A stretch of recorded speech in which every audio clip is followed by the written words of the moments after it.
أعوذ بالله من الشيطان الرجيم. بسم الله العزيز القدير، والحمد لله السميع البصير، والصلاة والسلام على أشرف الأنبياء والمرسلين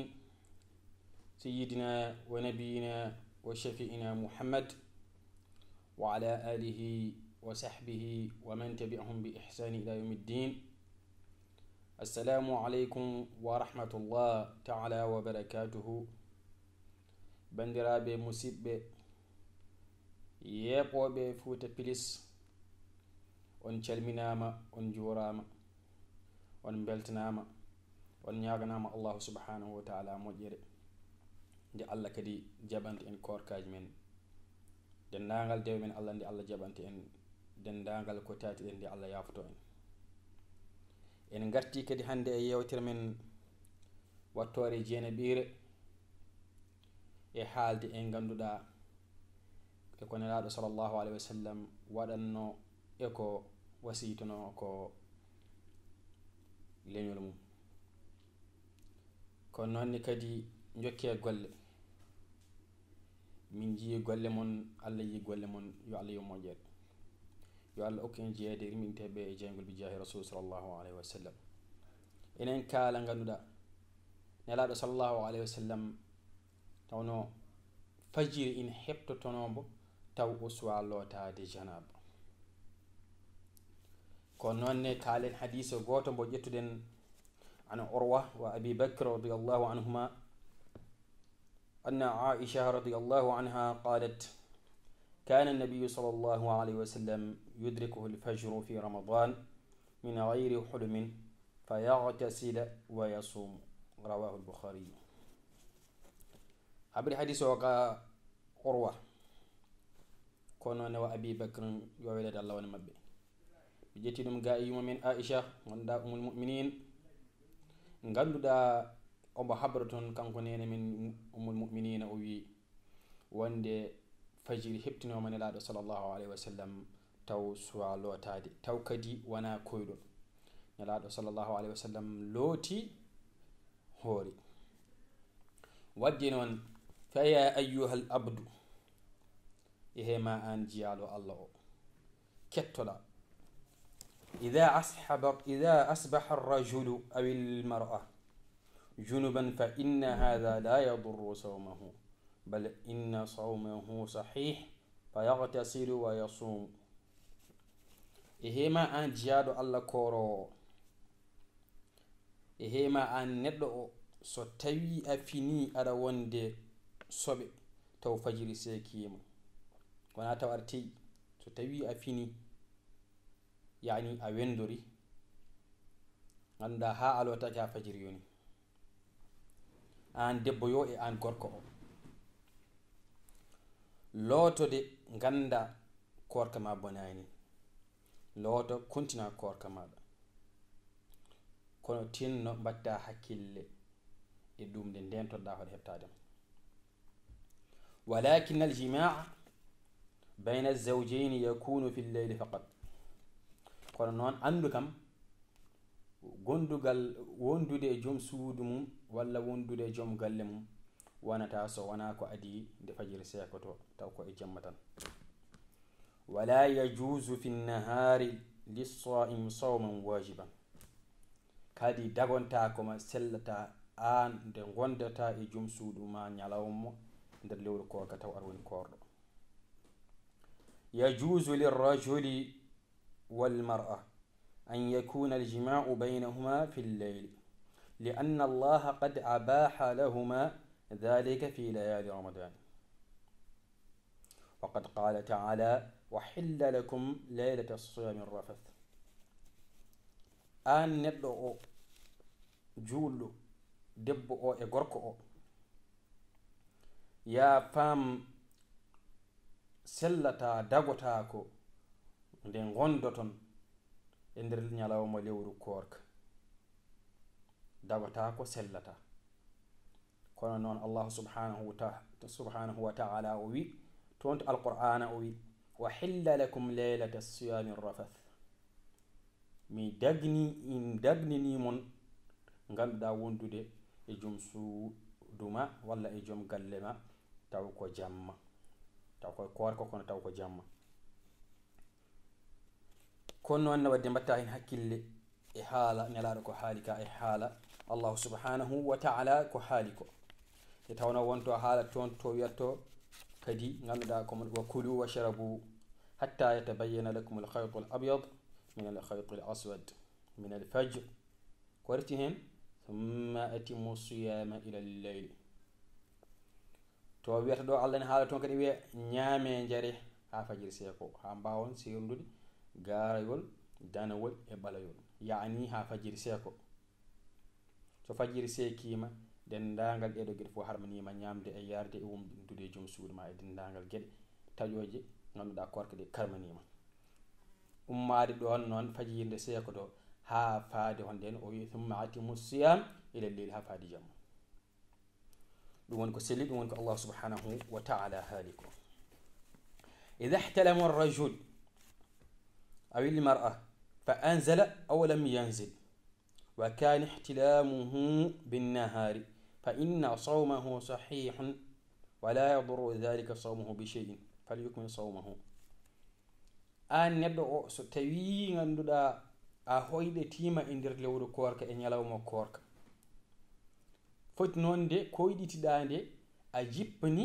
walla a jippinani, woni yani maniyu yalti walla yaltani, faam korka maɗa ina selli bonani, lowoto kontina korka ma ina selli bonani. kono aha ndentoɗa noon wadde kina tahma yaltinde maniyu, onon gandi wonno hakkille ma wonirte e hunde aɗa heewi sa lima koyɗa ko way noon e yeru tan yidde ma no wonirte e neɗɗo ko ɗum addantuma lelade koyɗa neɗɗo. wadde kadi wona kadi jooɗade ganduɗa hakkille aɗa miijo hunde, aɗa micco walla aɗa ƴeewa wone gueɗe ɗe ganduɗa ɗum ɗo so a timi aɗa ƴeewa sa lelima ganduɗa in tahma hoyɗude. yeyi sabu onon gandi won hen jeeɓo film uji so lelima gonata tan koye wullude in koyɗuto nde tawno ko jeeɓanno ko ɗum arta mumen. wadde noon ɗum noon anne ndentoɗa yebde wone gueɗe koɗe artude e maɗe ñalawma korka ganduɗa ɗum koyɗa ɗum wona sababu addude ɗum ɗo. ابتعد أيها الصائم عن مثيرات الشهوة فلا تتكلم مع الزوجة بكلام فيه إثارة للشهوة، وكذلك الزوجة مع زوجها، لأنه يخشى أن يؤدي هذا الكلام إلى إنزال الشهوة فيضعف ثواب الصيام. كنوني أن غندودا جيادو على كورو ya woɗɗito e dendagal gueɗe ɗe ganduɗa ina pindina tuwoyo, ina taka fittanuma sohlude hunde wadde e gueɗe ɗe ganduɗa ina taƴa korka, gila ha e wondude e joom suudu maɗa, gila e ha e addude dendagal gueɗe ɗe ganduɗa ina taka fittanuma nodde ɗum taw ko ganduɗa koko Allah harimin ina taƴa korka, ina bonna korka. ndentoɗa kala kina findina tuwoyo ganduɗa fittanu kina sohla, woni gorko yo e debbo yo. ndenta ɗon kadi haaldude woni haaluji ɗi ganduɗa taw ina taka ina wona sababu ganduɗa yidde mon wondude,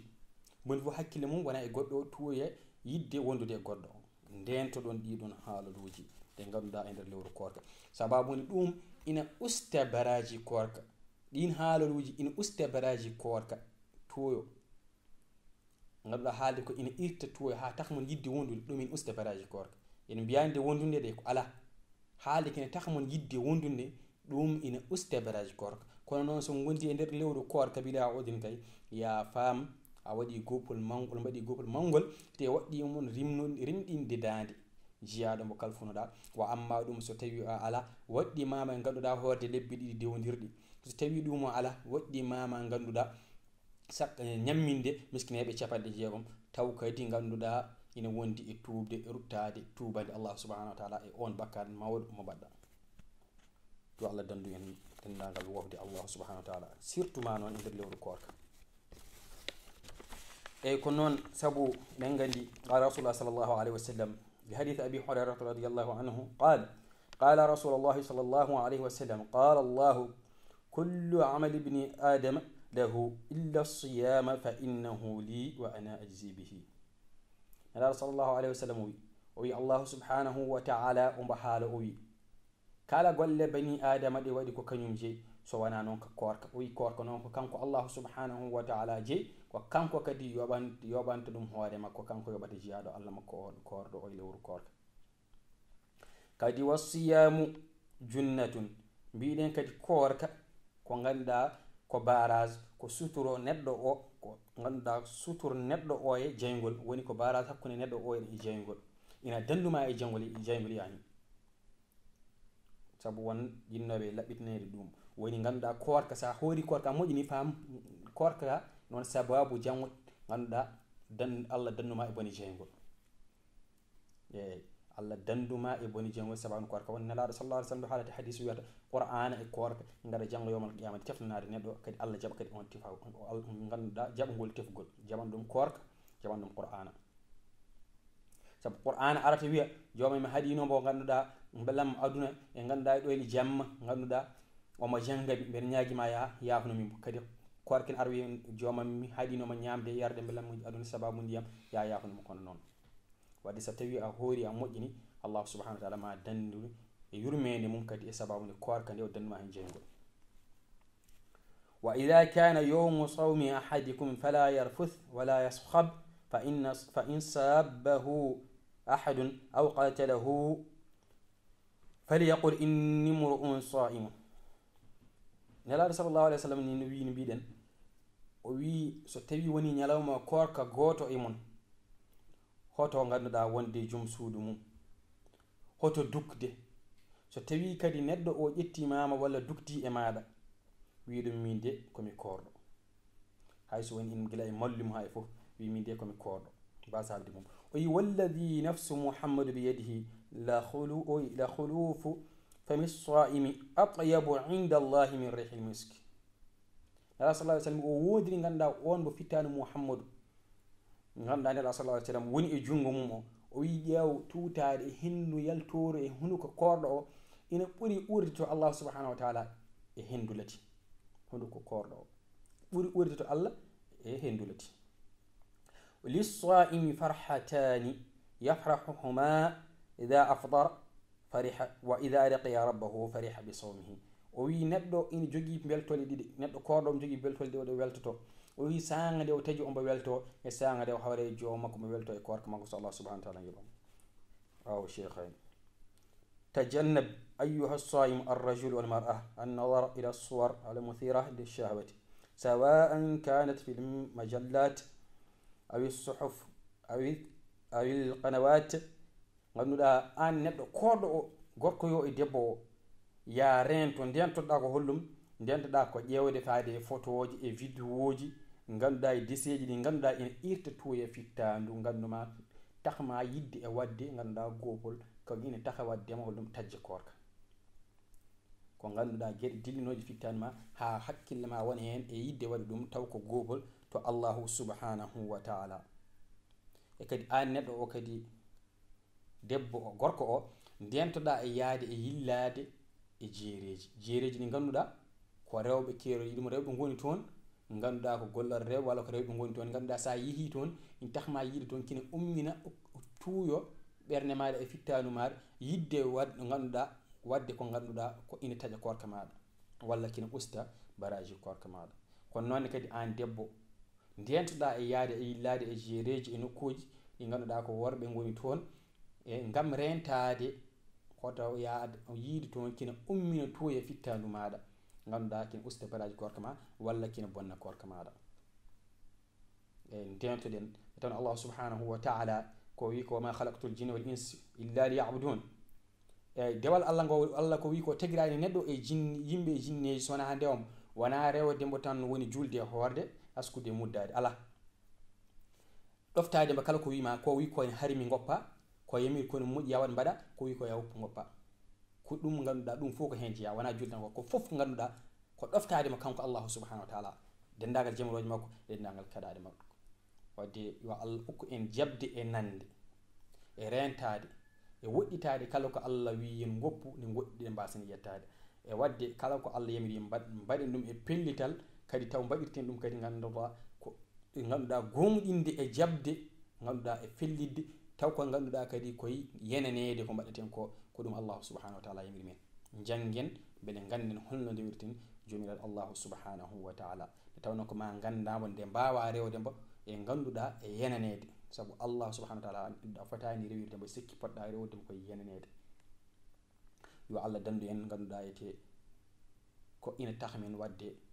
goɓude allah subhanahu wa taala yo allah newanan en ganduɗa e ɓerɗe e pellital e wadde e andude kadi e rewde allah subhanahu wa taala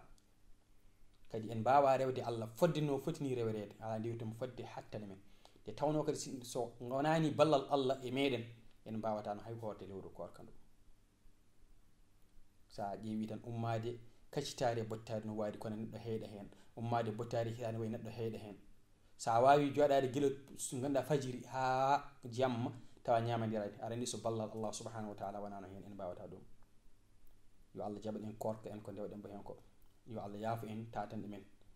ko adi ganduɗa korka o eko ha faye nder korka ha ko faye arde mi jeeya rasul sallallahu alaihi wasallam yo taw enen jeeɗen koye rimteɓe jeygol ko arde tan yidde wallodirde yimɓeɓe en fof ballodiren yo allah jaɓan en korkaji men yo allah yaafo en inchallahu ɓoyata so allah jaɓima on ji kadi e ganduɗa galle joomo so allah haaji hawrude welede allah jokke golle ganduɗa saktude moƴƴere way kono wadde nde moƴƴere baɗowo moƴƴere nde min tan mi wawa onon tan on mbawa ene ballodirto allah yanta hen yo allah newanan en bijahi seydil wujudi kala ko haalaɗo nana naftora yo allah okkin baraji ɗi kala ko haalaɗo ganduɗa ko wona ko allah haali ko nela ɗum oɗon jarro on jaafo yo allah yaafo en bijahi rasul sallallahu alaihi wasallam tawno neɗɗo o ina yiiɗa moƴƴinde haalde ko feewi kono ɗemgal ngal ne juuma e tawno neɗɗo o timmani in uridu kadi illa al islah ma stata'tu wa ma tawfiqi illa billah alayhi tawakkaltu wa ilayhi unib onon jarro on jaafo yo allah yaafo en اللهم صل على محمد وعلى آل محمد وأهل بيته الطيبين الطاهرين السلام عليكم ورحمة الله تعالى وبركاته